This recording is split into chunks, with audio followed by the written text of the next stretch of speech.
And kind of after showing this concept to my peers and my teacher Steph, we kind of found that this was a much more successful way of exploring the idea of objective and subjective kind of photography. And so I definitely was keen to pursue this further with more cameras and more concepts of what I should take photos of. And we found that we came to like a unanimous agreement that definitely photojournalism would be a great tool to explore this concept further. And so then basically I looked through more sources of inspiration past Rashomon, and I found that there were some great tools of exploring, I believe it was, give me 1 second.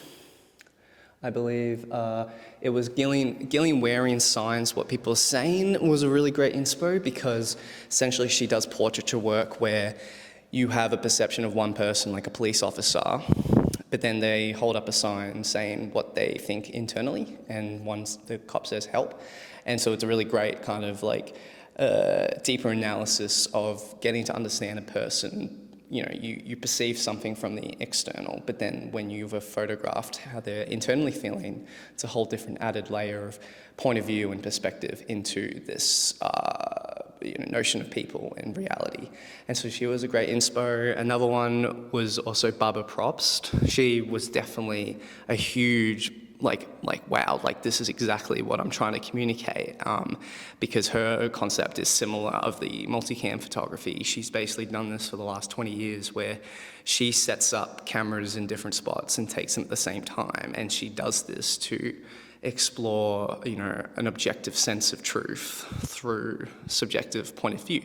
And what was interesting about hers was her use of collaging. She collaged all the images together in this very kind of structured order. And this was also a really great influence for me to kind of look through her body of work and kind of come up with what she views as like points of views and references to further build a scene.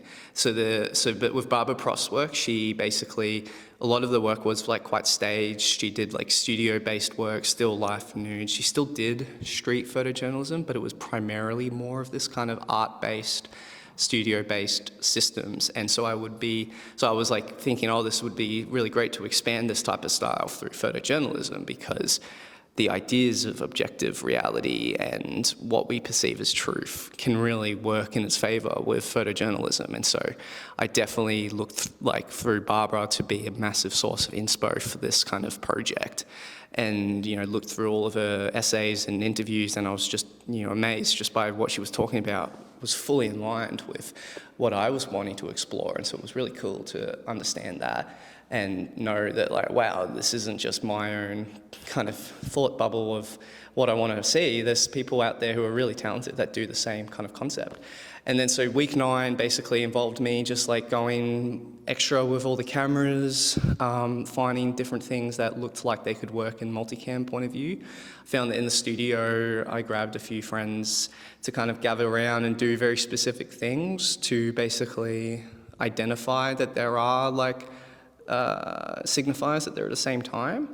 And so I definitely went through that. And then I also took the cameras out on a photo shoot, and just while we're setting up, just quickly put them around different sections of the room and then photograph them at the same time. And I found that one series was one image was quite interesting, because we had a guy looking at his watch from different point of views, and the kind of concept of time is very relevant to my series. And so there was this nice scene to show this specific thing that this guy's doing, but then also revealing that time is a very crucial factor of this aspect.